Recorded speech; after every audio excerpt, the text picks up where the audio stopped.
Hello, what's up, YouTube? Wanted to put a quick review on this reverse osmosis system. Got it off of Amazon. Had 4.5 out of 5 stars. Had pretty good reviews. I did do a little bit of research.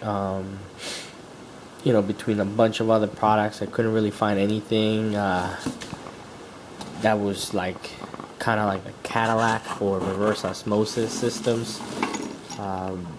Based off of all the reading that I did, they're all pretty much the same. Reverse osmosis is, kind of like they kind of all work the same. They go through the membrane, so I thought maybe you can buy a better membrane or a better type of filters. Apparently they're all pretty much the same. Yeah, for the most part, I'm sure there's probably people out there that can probably explain a lot better the difference in other systems than I can. I do install these, believe it or not, professionally, and I've installed a bunch of different systems. They all pretty much install the same. They all pretty much have the same stuff. This one here, though, I consider it to be a little bit better. The reason behind it and the reason why I believe that is because, like I said, I have installed quite a few amount of these systems, and what I like about this system that a lot of other systems out there in the market don't offer is the Alkaline cartridge, which is right here, which gives you the pH balance. So according to what I was reading online, when it comes to pH, it is very important. And the reason behind pH is that if the water is acidic, basically if you're anywhere between this 7 or less, the water is considered acidic. Anything between 6 and 7, that's actually what they would consider neutral. Anything below that would be leaning towards the acidicness, acidic side, and anything above would be alkaline, which would be of a high pH, basically. So I did do some research. I didn't do a whole lot of research, but some of you may know that basically acidic blood is not good for you. You basically can get gout from having too much acid in your blood, and it could create crystals to form in your joints. And I also did come across one article that said that cancer cells thrive in acidic blood. Like I said, I don't know, don't quote me on any of that. I did read a couple things here and there. I don't know who wrote them. For all I know, somebody made it up. But basically, I feel like if they offer this, it's for a reason. Another thing I found out is that when you put water through a reverse osmosis system, the reverse osmosis will naturally make the water acidic. And the reason why is because it starves the water out of all the minerals and out of all the good minerals that are in natural spring water or water that your body needs.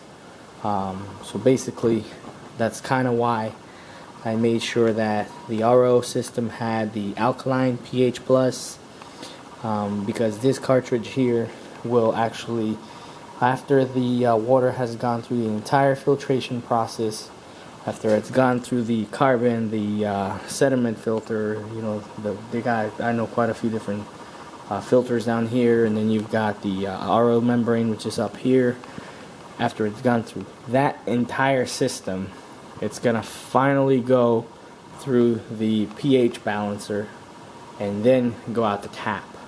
So this last stage is actually gonna add those good minerals back in that water that I've removed, which are good for your body. So this one is actually supposed to have antioxidants, and it's supposed to be pretty good. So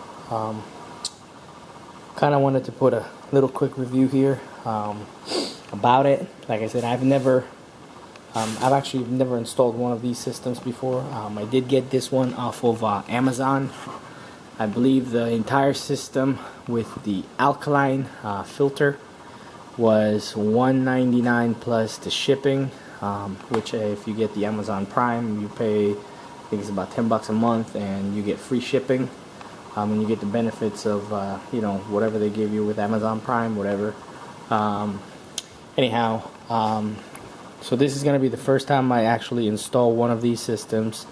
The reason why I installed this one system in particular, like I said, is because of the Alkaline, and because it's pretty good priced. For the price, you can't really beat it for $200. That's pretty cheap. So this did give me the option to buy for I think $100 more, 3-year supply of filters. You know, if you're interested, I would definitely recommend doing that. I did do it. They haven't arrived yet. The reasoning behind it is that for an extra $100, I'm going to get replacement filters for 3 years. I don't know if they're going to still make the filters for this particular model in 3 years, and that's mainly why I got it. I've installed many systems that tend to go kind of obsolete very quick. Then when you try to go find the cartridge replacements, or you go to try to find the filters, it's always a kind of a pain in the ass to match those. So that's mainly why I got 3 years worth. I figured in 3 years for $200 plus $100 for the cartridges. If this unit still works and they still supply the parts, I'll buy refills. If they don't, I'll probably throw it out and buy a new system for $200. So my next video I'm going to post is going to be actually a water test. I'm going to do a before and an after, and then I'm going to do a before without the Alkaline, and then after with the Alkaline. Because I know if you guys have a TDS tester, which tests for the parts per million, which is the ppm in the water, I know that if you test it with the Alkaline, it's probably going to be higher. It may even be higher than your tap water. And the reason why is because this is actually putting minerals in your water. Keep in mind, they're at that point not considered contaminants because they're good for you. So I'm going to try to do a test with without the Alkaline, so we can try to get a true reading of the system, of how much it's actually filtering, and then with the Alkaline, just so that we can see how much minerals we're getting out of it. So yeah, well, just keep an eye out for my next video. And what I'll do is I'll put it's probably going to be about 3 videos. What I plan on doing is, in my garage I have the water heater here, and I have a line that runs to my refrigerator, which is actually on the other side of this wall. And then I have another refrigerator out here in my garage, you know, where we kind of, you know, keep the good stuff. Anyways, I'm actually gonna run a line for the ice machine in here, and a line for the ice machine inside. And so, you know, I'll go through my second video. I'll go through a detailed step-by-step on how to install the system. Just keep in mind, the only difference is gonna be that I'm actually not gonna mount the faucet on my counter.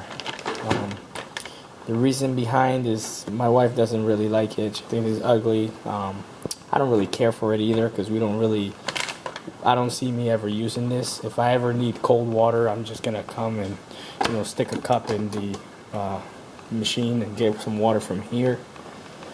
So I don't really need it. For my installation in particular, I did buy a system that does not need a vented spigot. This is non-vented, and what that means is that it only has one hole, and it's for the supply of the water. They do have RO systems out there that are vented systems, and you do have to run actually 2 lines to the system. Well, some you have to run 3. Some of them you have to run the supply, and then back here you would run a hose that goes to the air gap, which would be a little hole in the back of the faucet, and then another line that goes to the sewer. And the reason why is because the RO system is almost like a water softener. As the water pressure is forcing the water through the RO filter, anything that's left behind the filter is considered your brine, your waste water. Basically the concentrated water that has all the crap that was just removed from the drinking water. I did read that out of every gallon of water that you put through a system, RO system, you only keep 15% of that gallon. So as you can imagine, that 85% is going to waste. That's why, you know, some of these systems are very wasteful. Of course, you kind of don't have the luxury to not have it, since our water nowadays is so terrible. I guess it's kind of one of the consequences of humans living on Earth, right? But anyhow, I'm not going to hook this up. So if you're going to go with an install similar to mine, where you're going to just hook up the refrigerator and you're not going to have the spigot, I recommend you go with a non-vented system. Just because if you do go with a vented system, you're going to end up with 2 hoses that are going to have to go somewhere, and you're not going to have anywhere to put them. And it may lead to the system later on leaking, or the system not functioning right. So, like I said, just keep that in mind when you're purchasing your system. If you are going to go mounting this, you can still mount this on the countertop, whether it's vented or non-vented. And then you have the option to not mount it as well, so that's why I lean towards non-vented system. Also, the vented systems, I see a lot of issues with them leaking, sometimes on top of the countertop. What happens is the drain line gets restricted, or it gets clogged up, and it'll put a little bit of back pressure and make it leak through the air gap. You know, it's not a major leak, but it's usually enough to drive you nuts, and also enough to buckle your cabinets if it gets in there. Anyhow, with the system here, they give you your storage tank, which actually I believe this storage tank is, I can't remember, I think I want to say it's about 3 gallons. I can't remember if it was 3.5 gallons. And this system is designed to give me 50 gallons per day. I know they do have other systems out there that will give you 75 gallons per day. I don't see me using more than 50 gallons a day, so I think this is sufficient for what I'm doing with it. All the hoses are color coded. They give you I believe the black one, which is your drain line to the sewer. And as you can see, it is a 1/4 inch. Everything is quick connect. They do give you the blue. The blue goes to the tap. Then you've got your yellow, your red, and your white.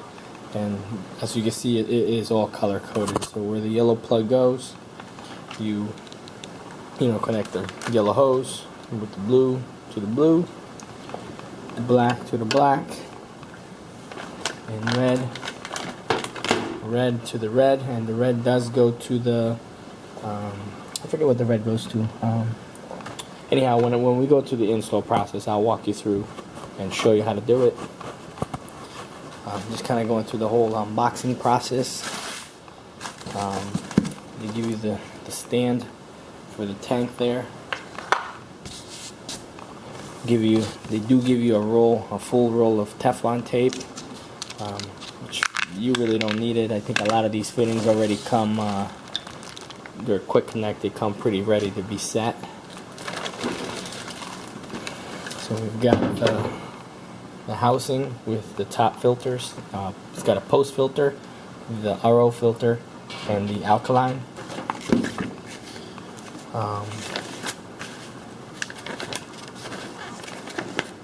And it gives you kind of quick instructions. Let me put some light on. Some quick instructions, the install process. And then actually one thing that I thought was pretty cool is they do give you this little valve here, which is supposed to shut the water off in case there's a leak.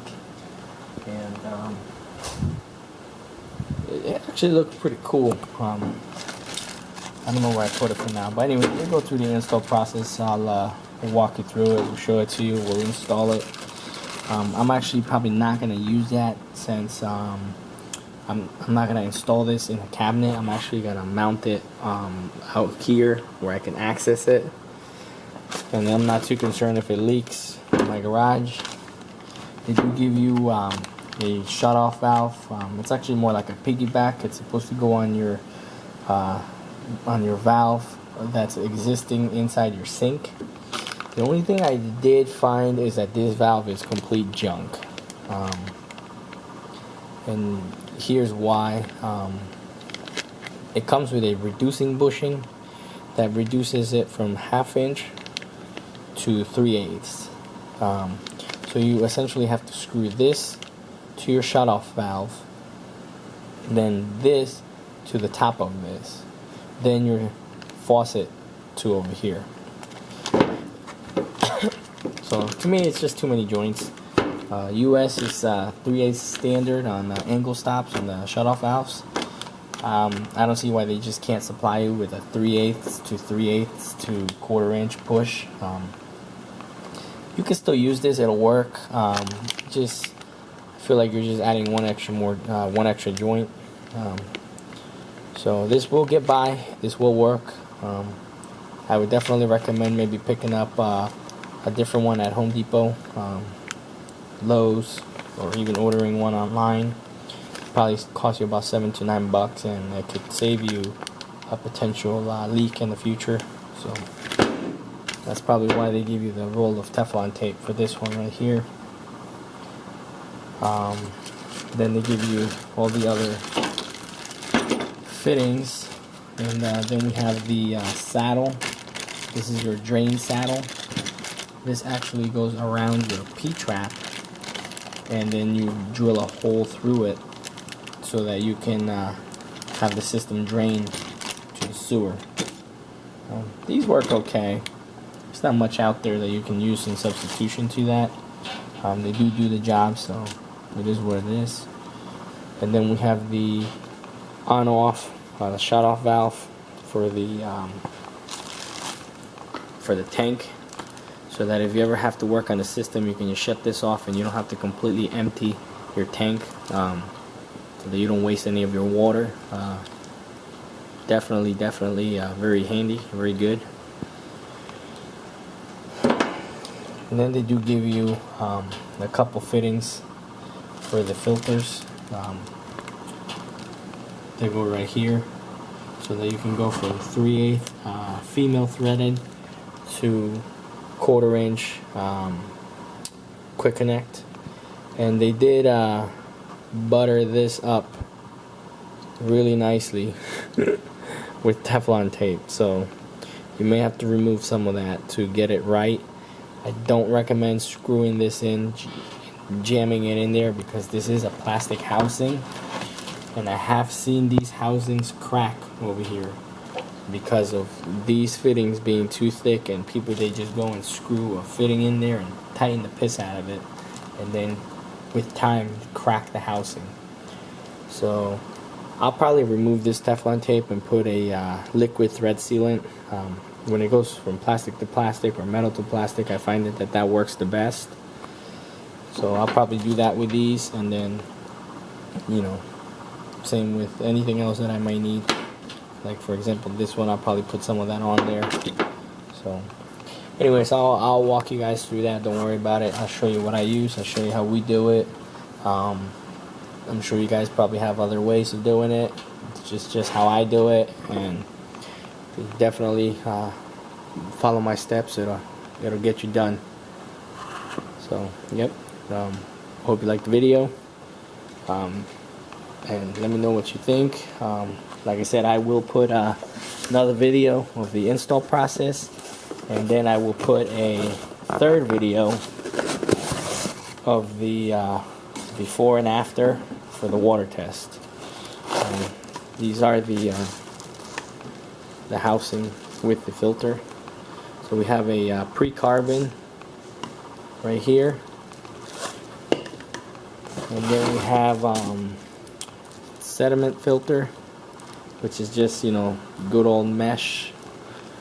And then I think they have another carbon, I'm not sure. This one is, yeah, this is definitely another carbon, post carbon. So they have 2 carbons and 1 sediment. Carbon's gonna reduce odors and eliminate chlorine. I'm a fan of carbon. The more carbon you have in the system, I feel like the better filters. Obviously, the carbon is not going to pull anything out that's already dissolved in the water, like fluoride or lead. That's why you need the RO, and also I believe salt. The RO will pull the salt out. So they have another system that does include a UV light for those of you guys who are on well and are concerned about bacteria. I would recommend putting another filter which would use ultraviolet light to sterilize the water. I'm on city water, so plenty of bleach, chlorine in the water, so I don't have a concern about bacteria. Any type of bacteria that could be in city water, the RO system should be able to pull out. So, yep. Alright, well, hope you enjoyed the video. Thumbs up, subscribe, let me know what you think. And I'll put a link in the description of where you can find the exact same system. Thanks for watching.